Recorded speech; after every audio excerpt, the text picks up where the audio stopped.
साथियों नमस्कार। Genius coaching centre के ऑनलाइन प्लेटफॉर्म पर हार्दिक स्वागत है। जैसा कि हम संविधान एक विकास को लेकर बात कर रहे थे, इसमें हमने पिछली वीडियो में नागरिकता के संदर्भ में बात कर ली थी।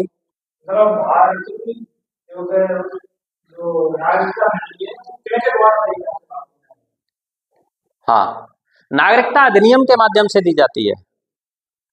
नागरिकता अधिनियम के द्वारा दी जाती है 1955 के माध्यम से, और इसको पुष्टि करने का जो कार्य करता है वो भारतीय संसद और अंतिम में राष्ट्रपति। अंतिम में कौन? राष्ट्रपति। नागरिकता अधिनियम के द्वारा ही, अधिनियम के नियमों का अगर आप पालन करेंगे तभी नागरिक कहलाएंगे, तभी नागरिकता मिलेगी। ऐसा नहीं कि आप नियमों का पालन नहीं कर रहे हैं और आप राष्ट्रपति के कुछ लगते, राष्ट्रपति ने कह दिया आप भारत के नागरिक, ऐसा कभी नहीं होगा। क्लियर हो रहा है ना? जो संसद ने नियम बना रखे हैं उन नियमों के आधार पर ही आप भारत के नागरिक माने जाएंगे। अगर उनको पूरा करेंगे तो माने जाएंगे, अन्यथा नहीं।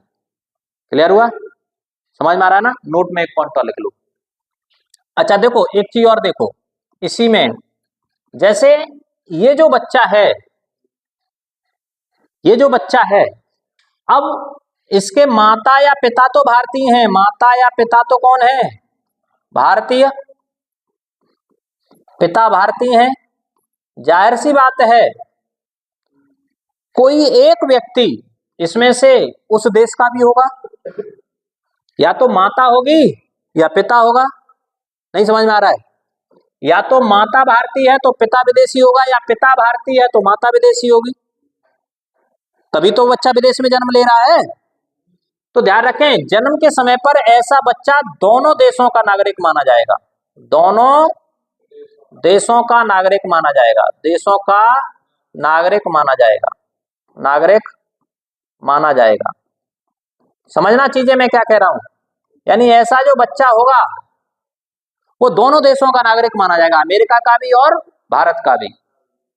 कब तक? जब तक वो नाबालिग है। जैसे ही वो बच्चा बालिग होगा,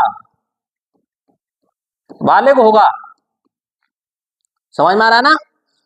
तो अगर अब वो भारत की नागरिकता रखना चाहता है, भारत की नागरिकता रखना चाहता है, नागरिकता रखना चाहता है, तब उसे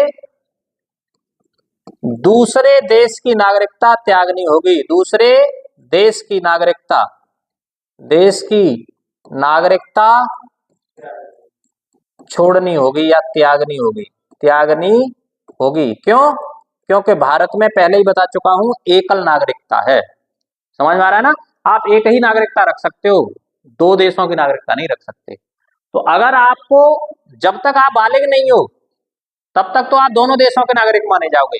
अमेरिका में पैदा हुए हो और आपका पिता मान के चलो भारतीय है या माता भारतीय है, तो और पिता या माता अमेरिकी है, यानी उनमें से कोई एक दूसरे देश के नागरिक हैं, तो आप वहां के भी नागरिक माने जाओगे और भारत के भी माने जाओगे। कब तक? जब तक आप बालिग नहीं होगे तब तक। और बालिग होने की एज हमारे यहाँ पर कितनी है? 18 वर्ष। यानी 18 वर्ष से पहले आप दोनों देशों के नागरिक हो, और 18 वर्ष के बाद आपको अगर भारतीय नागरिकता लेनी है तो उस देश की नागरिकता को आपको क्या करना होगा? छोड़ना होगा, अन्यथा आपकी भारत की नागरिकता समाप्त हो जाएगी। क्लियर हुआ? कोई समस्या? आगे सारी चीजें समझते चलना भाई, प्रश्न बहुत डीपली भी पूछे जा रहे हैं। ठीक है, अगला देखें। अगला आप देखें,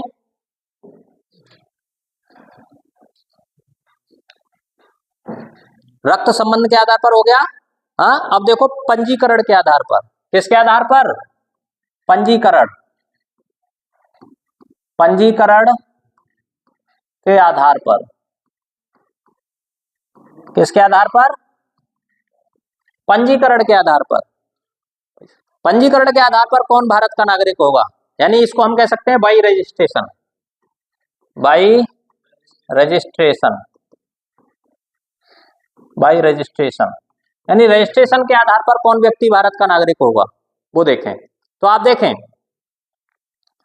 पहली चीज, पहला पॉइंट इसमें लिखें, यह प्रावधान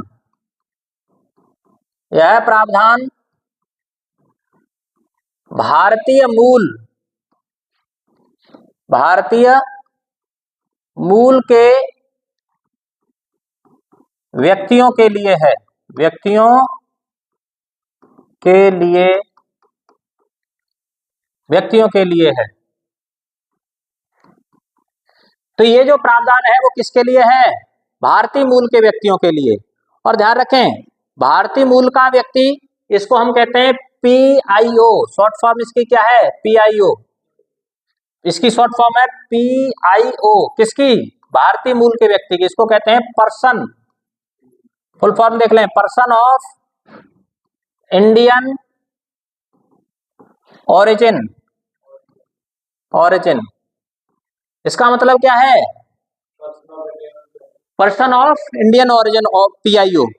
इसी PIO को हम कहते हैं भारतीय मूल का व्यक्ति। क्या कहते हैं इसको? भारतीय मूल का व्यक्ति।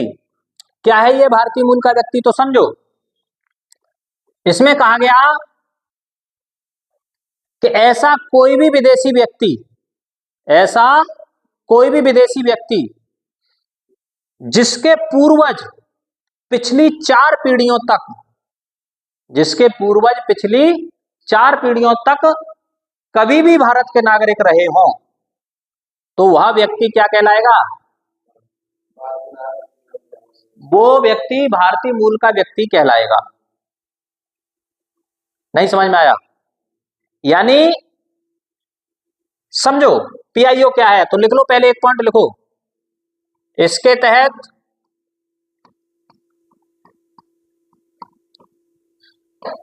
उन विदेशी नागरिकों को,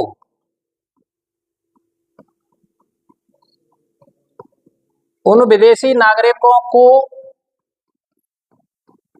शामिल किया जाता है, शामिल किया जाता है जिनके पूर्वज, जिनके पूर्वज, जिनके पूर्वज या वे स्वयं, जिनके पूर्वज या वे स्वयं पिछली 4 पीढ़ियों तक, पिछली 4 पीढ़ियों तक कभी भी, कभी भी भारत के नागरिक रहे हों, भारत के नागरिक रहे हों, भारत के नागरिक रहे हों। क्लियर हो रहा है ना? जैसे इसका स्पष्ट उदाहरण अभी आपको देखने को लगा, सुनीता विलियम्स, जो अंतरिक्ष यात्री हैं, सुनीता विलियम्स। तो उनकी पिछली पीढ़ियां कहाँ की थी? भारत की थी। कहाँ की थी? भारत की थी। और वो कहाँ जाकर बस गई? अमेरिका में जाकर बस गए। तो वर्तमान में वो अमेरिकी नागरिक हैं, भारत के नागरिक नहीं है। लेकिन कभी भी उनके बाबा, परबाबा, परदादा कहां पर रहे थे? भारत के नागरिक रहे थे। इसीलिए वो क्या कहलाएंगी? वो PIO कहलाएंगे। क्लियर हुआ? पर्सन ऑफ इंडियन ओरिजिन, यानी भारतीय मूल की व्यक्ति कहलाएंगे। और इसीलिए लिखा होता है अखबारों में, देखा होगा आपने, भारतीय मूल की अंतरिक्ष यात्री सुनीता विलियम्स की घर वापसी। तो भारतीय मूल की लिखा होता है, क्योंकि प्रेजेंट में वो अमेरिका की नागरिक हैं, भारत की नागरिक नहीं है। समझ में आ रहा है ना? तो सबसे अच्छा उदाहरण क्या है? सुनीता विलियम्स, जो नाम भी काफी चर्चा में है अभी प्रेजेंट में। तो ये सबसे अच्छा उदाहरण है भारतीय मूल का। क्लियर हुआ? अब देखो, इसमें कहा गया पंजीकरण के आधार पर, भारतीय मूल के व्यक्तियों के लिए है ये विशेषकर, कि पंजीकरण के आधार पर वो व्यक्ति भारत के नागरिक माने जाएंगे अगर कुछ शर्तों को पूरा करेंगे। क्लियर हुआ? तो पहला पॉइंट आपने देख लिया कि यह प्रावधान किसके लिए है? भारतीय मूल के व्यक्तियों के लिए। क्लियर हुआ? अब इसके लिए अगर कोई व्यक्ति भारतीय मूल का है और अगर वो पंजीकरण के आधार पर भारत की नागरिकता प्राप्त करना चाहता है, तो उसके लिए कुछ शर्तें हैं। शर्तें क्या हैं? समझ में आ रहा है या नहीं आ रहा है? यानी कोई व्यक्ति कहां का है? भारतीय मूल का है, और वो किसके आधार पर नागरिकता प्राप्त करना चाहता है? पंजीकरण, यानी वो भारत की नागरिकता प्राप्त करना चाहता है, ऐसे समझो। कोई व्यक्ति भारतीय मूल का है और भारत की नागरिकता प्राप्त करना चाहता है, जैसे सुनीता विलियम्स हैं, और अगर वो भारत की नागरिकता प्राप्त करना चाहें कि मुझे भारत का नागरिक बनना है, समझ में आ रहा है ना, तो वो किसके आधार पर भारत की नागरिक बनेंगी? पंजीकरण के आधार पर भारत की नागरिक बनेंगी, पहला पॉइंट।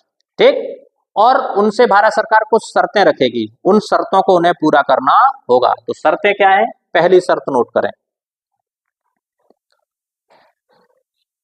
पहली शर्त लिखें, ऐसे व्यक्ति को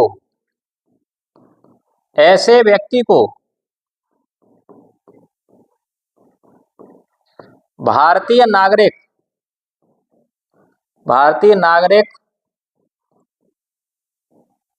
बनने के लिए आवेदन करना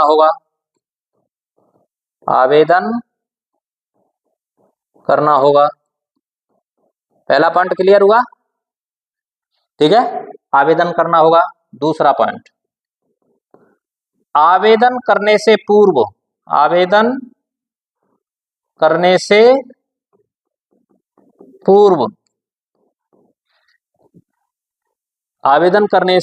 पूर्व 7 वर्ष तक, कितने वर्ष तक? 7 वर्ष तक भारत में रहना होगा,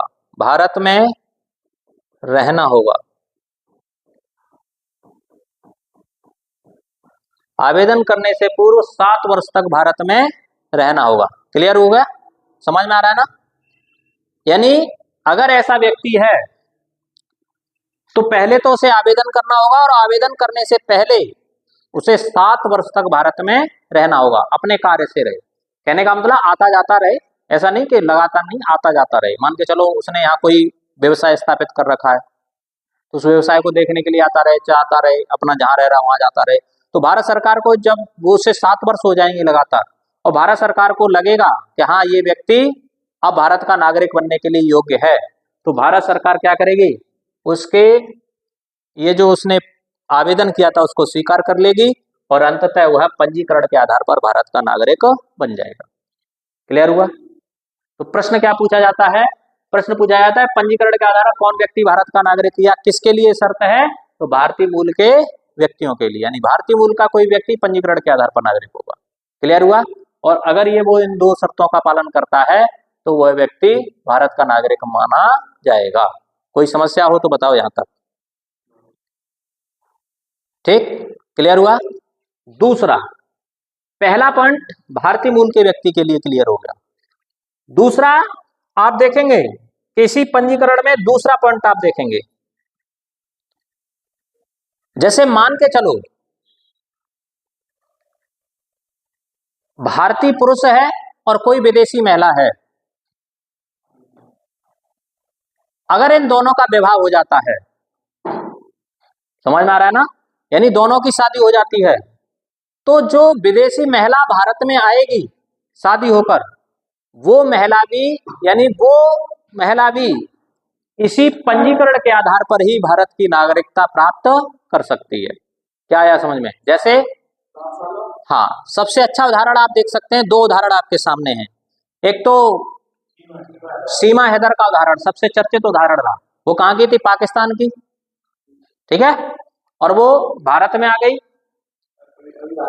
तो ध्यान रखें, वो अभी भारतीय नागरिक नहीं है, लेकिन ऐसी महिला, यानी पुरुष भारतीय है और महिला कौन है? विदेशी है। या युवराज सिंह और हेजल कीच का सबसे अच्छा उदाहरण, दूसरा उदाहरण ले सकते हैं। युवराज सिंह क्रिकेटर और उनकी पत्नी कहाँ की है? ब्रिटेन की, इंग्लैंड की, ब्रिटेन की हैं, हेजल कीच। अब वो भारत में आई हैं शादी होकर, तो क्या वो भारत की नागरिकता प्राप्त कर सकती हैं? तो हाँ, कर सकती हैं। और किसके आधार पर? पंजीकरण के आधार पर। क्लियर हो गया? समझ में आ रहा है ना? तो ऐसे व्यक्ति भी नागरिकता प्राप्त कर सकते हैं, किसके आधार पर? पंजीकरण के आधार पर, लेकिन उनको भी शर्त पूरा करनी होगी। तो दूसरा पॉइंट लिख लें, पहले लिखें, भारतीय नागरिक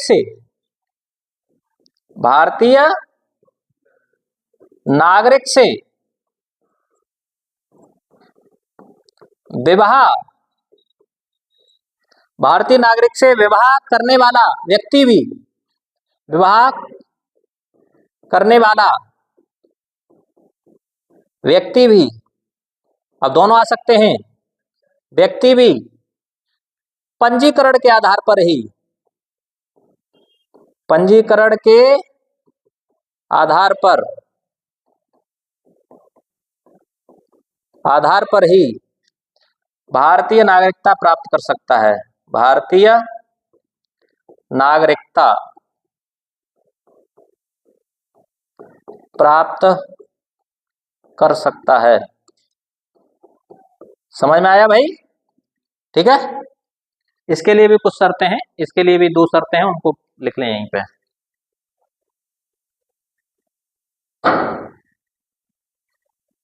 यानी ऐसा व्यक्ति भी भारत की नागरिकता प्राप्त कर सकता है, समझा चुका हूं। शर्त क्या है?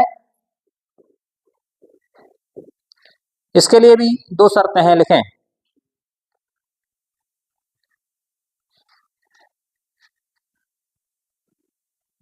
आवेदन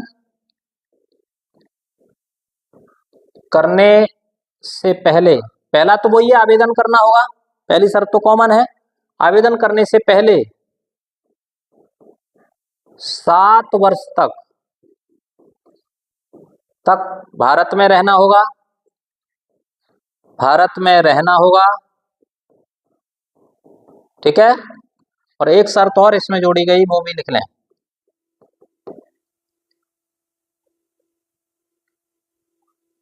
सात वर्ष तक भारत में रहना होगा, हाँ 7 वर्ष तक भारत में रहना होगा, जिसमें 6 वर्ष प्लस 1 वर्ष लगातार रहना होगा, लगातार रहना होगा। क्लियर हुआ? यानी 6 वर्ष तो उसे आते जाते रहे, कोई दिक्कत नहीं है, लेकिन 1 वर्ष उसे क्या रहना होगा? लगातार रहना होगा। क्लियर हुआ? समझ में आ रहा है ना?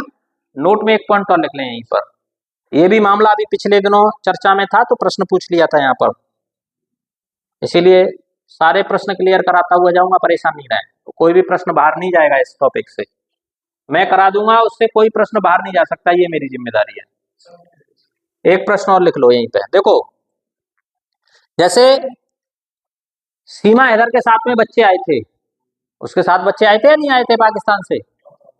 तो ध्यान रखें, उन बच्चों की नागरिकता का क्या होगा? उन बच्चों की नागरिकता का क्या होगा? तो इसी में कहा गया है कि शादी, मतलब ऐसा व्यक्ति अगर उसके नाबालिग बच्चे उसके साथ हैं, तो वो बच्चे स्वतः ही भारत के नागरिक माने जाएंगे। क्लियर हुआ? तो लिख लो यहीं पर, नोट में लिख लो, लेकिन ऐसे व्यक्ति के साथ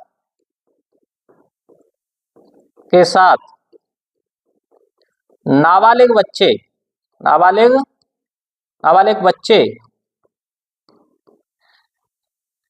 स्वतः ही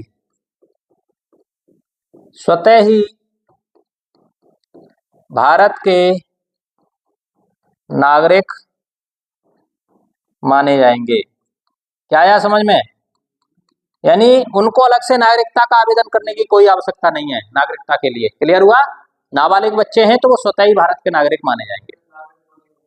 हाँ भाई, उनके बच्चे हैं, नाबालिग हैं, अगर किसी के साथ आए, माता के साथ आए, पिता के साथ आए, किसी के साथ आए, तो बच्चे स्वतः ही कहाँ के नागरिक माने जाएंगे?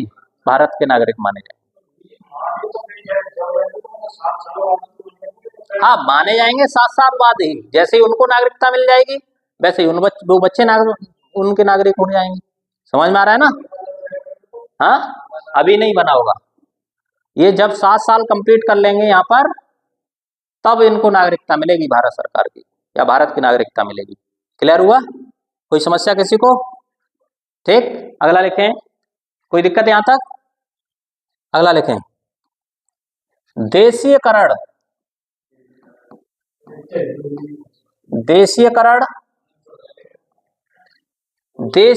के आधार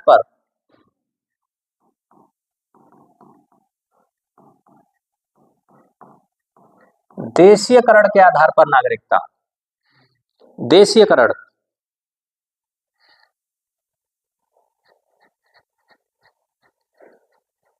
ठीक, तो ध्यान रखें, पहला पॉइंट लिखें इसमें, लिखें विदेशियों को नागरिकता देने का प्रावधान है, नागरिकता देने का प्रावधान करता है या प्रावधान करता है। पहला पॉइंट, यानी जो देशीकरण के आधार पर नागरिकता, ये किसको है? विदेशियों को। समझ में आ रहा है ना? ध्यान रखना, इससे पहले वाली थी भारतीय मूल के व्यक्तियों के लिए थी, और ये विदेशियों के लिए है। किसके लिए है? विदेशियों के लिए। क्लियर? अब देखो,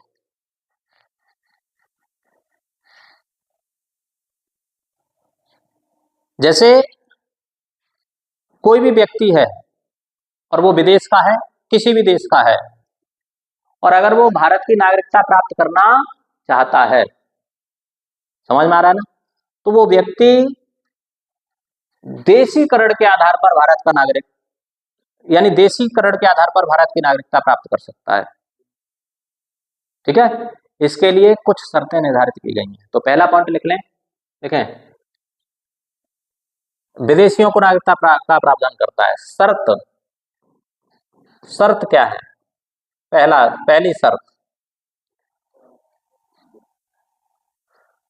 पहली शर्त लिखें, ऐसे व्यक्ति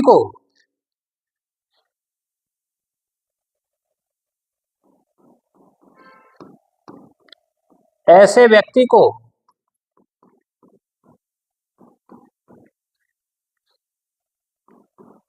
भारतीय नागरिकता प्राप्त करने के लिए, भारतीय नागरिकता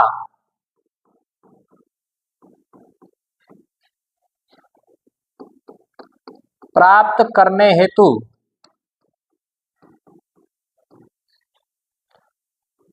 14 वर्ष तक भारत में निवास करना होगा। पहला पॉइंट क्लियर हुआ? 14 वर्ष तक भारत में निवास करना होगा। क्लियर? दूसरी शर्त, अंतिम एक वर्ष उसे लगातार भारत में रहना होगा, भारत में रहना होगा। यानी अगर देखा जाए तो 13 + 1 = 14। 13 वर्ष तक तो आता जाता रहे, कोई दिक्कत नहीं, लेकिन अंतिम एक वर्ष है, उसे क्या रहना होगा? लगातार भारत में रहना होगा। क्लियर हो रहा है यहां तक? कोई समस्या किसी को? ठीक। तीसरी शर्त, संविधान में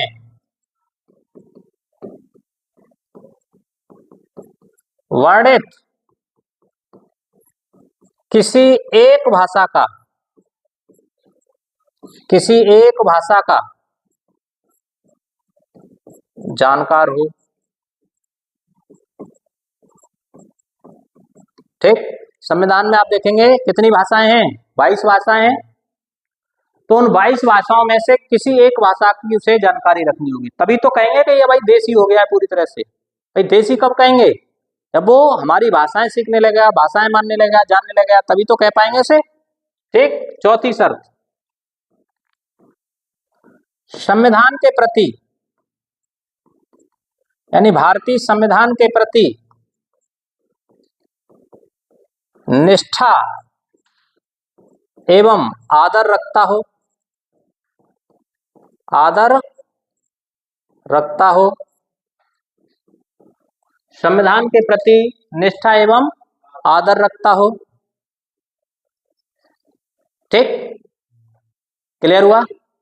और अगर ऐसी कंडीशन है किसी व्यक्ति के साथ, तो वह व्यक्ति किसके आधार पर?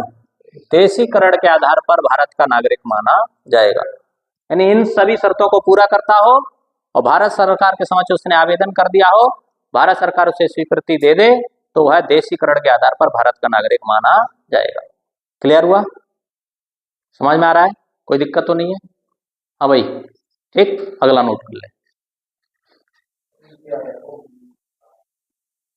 देशीकरण, ये हो गया देशीकरण के आधार पर, ठीक है। अच्छा, नोट में एक पॉइंट लिख लें, नोट में एक पॉइंट लिख लें,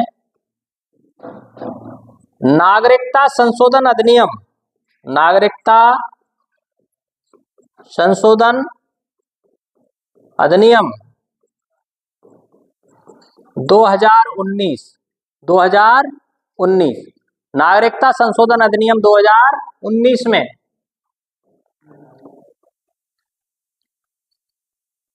नागरिकता के इसी आधार में परिवर्तन किया गया है। नागरिकता के इसी आधार में, नागरिकता के इसी आधार में परिवर्तन किया गया है, परिवर्तन किया गया है, नागरिकता के इसी आधार में परिवर्तन किया गया है। क्लियर? यानी नागरिकता संशोधन अधिनियम 2019 में आप देखेंगे कि नागरिकता के इसी आधार में क्या किया गया, परिवर्तन क्या किया गया, वो 2019 में देखेंगे, आगे पढ़ाएंगे जब सीए 2019 तो उसमें। क्लियर हुआ? आगे देखें,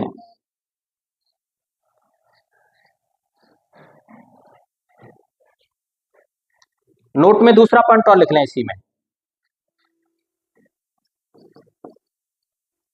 देखो एक चीज समझो, ये तो है नॉर्मल व्यक्ति के लिए, नॉर्मल कोई विदेशी व्यक्ति है, नॉर्मल कोई विदेशी व्यक्ति है, और अगर वो भारत की नागरिकता ग्रहण करना चाहता है तो किसके आधार पर ग्रहण कर पाएगा?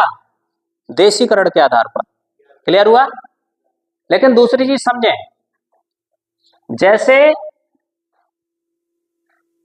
कोई ऐसा विदेशी व्यक्ति जो विज्ञान में महारत हासिल हो, उसे साहित्य के क्षेत्र में महारत हासिल हो, कला के क्षेत्र में क्या हो, महारत हासिल हो, समझ में आ रहा है ना? या फिर आप देखेंगे सामाजिक सेवा के क्षेत्र में उसे महारत हासिल हो, यानी या डॉक्टर, एक बहुत बड़ा डॉक्टर हो, तो उस व्यक्ति को भी हम अगर भारत की नागरिकता प्रदान करेंगे तो किसके आधार पर? देशीकरण के आधार पर भारत की नागरिकता प्रदान करेंगे। लेकिन इन शर्तों को मानना या न मानना भारत सरकार की इच्छा पर निर्भर करेगा, चाहेगी तो उसे मनवाएगी और नहीं चाहेगी तो नहीं मनवाएगी, यानी डायरेक्ट, यानी सीधे तौर पर उसे भारत की नागरिकता प्रदान कर देगी, और वो नागरिक मान लिया जाएगा किसके आधार पर?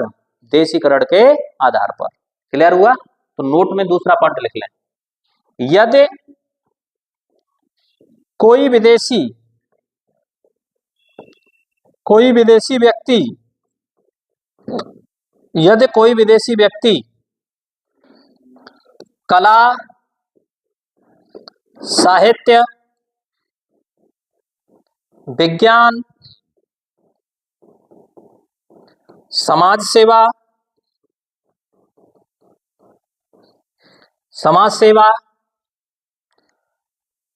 इत्यादि में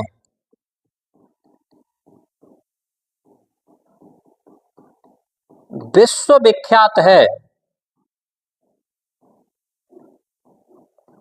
विश्वविख्यात है, तो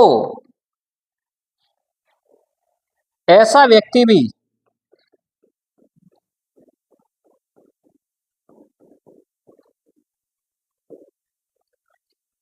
देशीकरण के आधार पर, देशीकरण के आधार पर,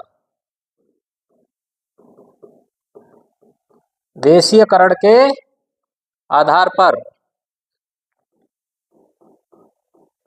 भारत की नागरिकता प्राप्त कर सकता है, प्राप्त कर सकता है। ठीक है, इसी में और लिखेंगे, उसके लिए शर्तें लागू करना लागू करना या न करना, शर्तें लागू करना या न करना भारत सरकार पर निर्भर करेगा, भारत सरकार पर निर्भर करेगा। क्लियर हुआ? हाँ भाई, जाहिर सी बात है, चमकते सूरज को हर एक कोई जल चढ़ाता है, हर एक कोई प्रणाम करता है। समझ में आ रहा है ना? अब कोई बहुत बड़ा डॉक्टर है अमेरिका में, और अगर वो चाहे कि भारत का नागरिक बनना है, वैसे वो अमेरिका का नागरिक है और वो चाहे कि भारत का नागरिक बनना है, तो वो किस आधार पर बन पाएगा? देशीकरण के आधार पर। और क्योंकि भारत को उसकी जरूरत है, तो जाहिर सी बात है, क्या वो इस तरह की शर्तें सरकार उसको चाहेगी कि ऐसी शर्तें उसे पालन करनी होगी? वो तो चाहेगी कि जल्दी, जितना जल्दी हो सके उतना जल्दी ये भारत में आ जाए। तो इन शर्तों को पालन कराना या लागू करना या ना करना किस पर निर्भर है? भारत सरकार पर निर्भर है। चाहेगी तो कह देगी कि आप शर्तें पालन करो, अन्यथा नहीं कहेगी। और जाहिर सी बात है, कहां तक कहेगी सरकार, क्योंकि उसे तो जितनी जल्दी हो सके उतनी जल्दी उसे बुलाना है। समझ में आ रहा है ना? क्लियर हो रहा है ना? तो इनको पालन करना या ना करना सरकार की इच्छा पर निर्भर करेगा। सरकार चाहेगी तो पालन कराएगी, अन्यथा नहीं कराएगी। लेकिन वो व्यक्ति किसके आधार पर नागरिक होगा? देशीकरण के आधार पर ही भारत का नागरिक होगा, ये ध्यान रखना। ठीक है? लास्ट, क्षेत्र अर्जन के आधार पर, क्षेत्र अर्जन के, या फिर ऐसे लिख सकते हैं भूमि अर्जन, भूमि अर्जन के आधार पर, यानी लास्ट प्रकार है नागरिकता प्राप्त करने का, वो क्या है? क्षेत्र अर्जन या भूमि अर्जन के आधार पर। अर्जन का मतलब क्या है? जीतना, उसे अपने में मिलाना, जीतना या उसे अपने में मिलाना। क्लियर हो गया? देखो समझो, जैसे अभी कुछ दिन पहले आपने एक मामला सुना होगा भारत म्यांमार को लेकर, भारत म्यांमार को लेकर। थोड़ा सा मैं आपको बता दूं, जैसे ये भारत का नक्शा है,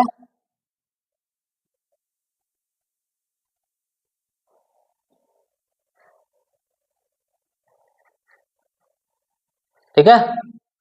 ये है म्यांमार, ये क्या है? म्यांमार। ये ये इसको बोलते हैं पूर्वोत्तर क्षेत्र भारत का। तो म्यांमार में अभी कुछ दिन पहले आपने सुना होगा कि म्यांमार न्यूज में फेक था या क्या था, वो इस पर हम नहीं जाएंगे, लेकिन कुछ दिन न्यूज चली थी कि म्यांमार भारत का हिस्सा बनने वाला है, म्यांमार भारत का हिस्सा बनने वाला है। न्यूज चली थी कुछ दिन, अब वो सही है गलत उस पर हम इतना विचार नहीं करेंगे। क्लियर हो रहा है ना? अच्छा, कुछ दिन पहले यहाँ एक मामला पाकिस्तान को, बलूचिस्तान को लेकर था। जैसे ये पाकिस्तान है, तो इसका ये वाला जो इलाका है इसको कहते हैं बलूचिस्तान। क्या कहते हैं? बलूचिस्तान। बलूचिस्तान को लेकर भी मामला था कि इसने पाकिस्तान के खिलाफ युद्ध छेड़ दिया है। क्लियर हो रहा है ना? अब मान के चलो, या अभी जैसे ये बांग्लादेश का मामला है, बांग्लादेश, ये है आपका बांग्लादेश, तो इसके जो प्रधानमंत्री हैं जो, वो कहाँ चले गए हैं? चीन चले गए हैं। कहाँ, किसकी शरण में पहुंच गए हैं? चीन की शरण में। ठीक है? और चीन जब कि हमारा विरोधी है, तो कहीं ना कहीं ये भी भारत का विरोध कर रहे हैं। और बलूचिस्तान आप देख रहे हैं लगातार पाकिस्तान से युद्ध कर रहा है। मान के चलो बलूचिस्तान घोषणा कर दे कि हम पाकिस्तान में रहकर हम किसके साथ मिल रहे हैं? भारत के साथ मिलना चाहते हैं या भारत में मिल रहे हैं। ठीक है? या म्यांमार कह दे कि नहीं, हमें अब स्वतंत्र नहीं रहना, हमें किसके साथ चला जाना है? भारत के साथ चला जाना। बांग्लादेश पर भारत क्या करे? आक्रमण कर दे, इसके ऊपर क्या कर दे? आक्रमण कर दे, और इसके क्षेत्रों को क्या कर ले? जीत ले, या इसको जीत ले। ठीक है? तो ऐसे सभी क्षेत्र, इन पर या तो ये स्वतः मिल रहे हैं भारत में, या भारत ने इनको क्या किया है? विजित किया है, जीता है। तो ये सभी क्षेत्र किसके माने जाएंगे? भारत के माने जाएंगे या नहीं माने जाएंगे? और ये किसके अंतर्गत? आर्टिकल 2 के अंतर्गत भारतीय संघ का हिस्सा हो जाएंगे। क्लियर हो रहा है ना? और जैसे ही ये भारतीय संघ का हिस्सा होंगे, वैसे ही यहाँ पर रहने वाले नागरिक, यहाँ पर रहने वाले व्यक्ति, यहाँ पर रहने वाली जनसंख्या कह सकते हैं, जनसंख्या, जो भी जनसंख्या इन क्षेत्रों में रह रही होगी, वह जनसंख्या स्वतः ही किसके आधार पर, क्षेत्र अर्जन या भूमि अर्जन के आधार पर भारत की नागरिक मानी जाएगी। क्लियर हुआ, समझ में आ रहा है ना। तो या तो कोई क्षेत्र स्वतः मिल जाए भारत में, या भारत किसी क्षेत्र पर आक्रमण करके उसे क्या कर ले, जीत कर अपने आप में मिला ले, तो वो संघ का हिस्सा बन जाएंगे आर्टिकल 2 के तहत। और जबकि वहां पर रहने वाली जो जनसंख्या है, जो भी वहां पर रहने वाली जनसंख्या है उन क्षेत्रों में, वो जनसंख्या किसके आधार पर, भूमि अर्जन या क्षेत्र अर्जन के आधार पर भारत की नागरिक मानी जाएगी। क्लियर हुआ, तो लिख लो इसमें एक पॉइंट लिखें, यदि भारत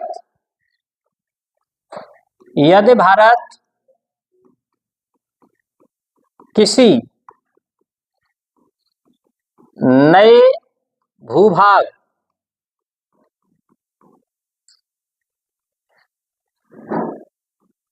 को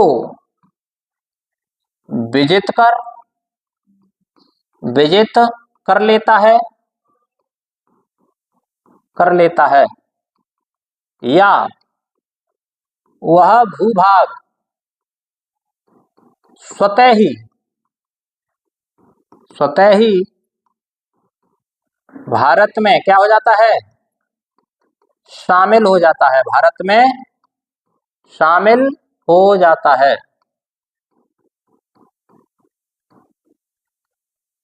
तो वह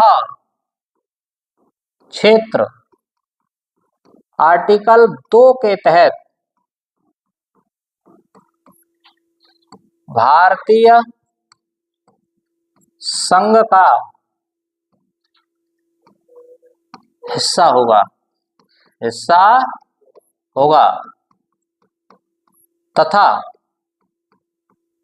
वहां रहने वाली जनसंख्या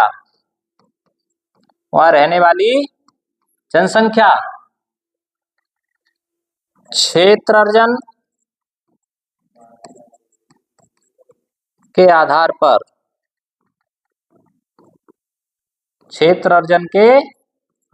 पर भारत की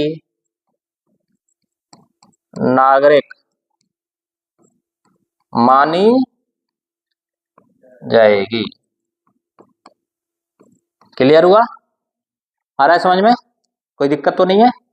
क्षेत्र अर्जन के आधार पर भारत की नागरिकता ये है। क्लियर, यानी अगर भारत ने जीत लिया है या अपने आप मिल गया है, तो आर्टिकल 2 के तहत भारतीय संघ का हिस्सा बन जाएगा, और वहां पर जो भी जितनी भी जनसंख्या रह रही है वो सारी की सारी जनसंख्या किसकी हो जाएगी, भारत की नागरिक हो जाएगी। क्लियर, समझ में आया। देखें उदाहरण के तौर पर, जैसे उदाहरण देखें कब हमने भारत की जनसंख्या को या किन किन क्षेत्रों को जीता और वो भारत के नागरिक बने। जैसे सबसे पहले आप देखेंगे पांडिचेरी पहले किसके अधिकार में था, पुर्तगालियों के अधिकार में। किसके अधिकार में था, पुर्तगालियों के अधिकार में। लेकिन आप देखेंगे 1 नवंबर 1954 को ये किसका हिस्सा बन गया, भारत का हिस्सा बन गया। समझ में आ रहा है ना, 1954 को भारत का हिस्सा बना, भारत का हिस्सा। तो जैसे ही ये भारत का हिस्सा बना तो यहाँ पर रहने वाली जो जनसंख्या होगी वो स्वतः ही कहाँ की जनसंख्या, कहाँ की नागरिक हो गई होगी, भारत की नागरिक। क्लियर हो रहा है ना। जैसे अगला है गोवा, अगला क्या है, गोवा। गोवा को अगर आप देखेंगे तो 19 नवंबर 1961 को भारतीय संघ का हिस्सा बना ये।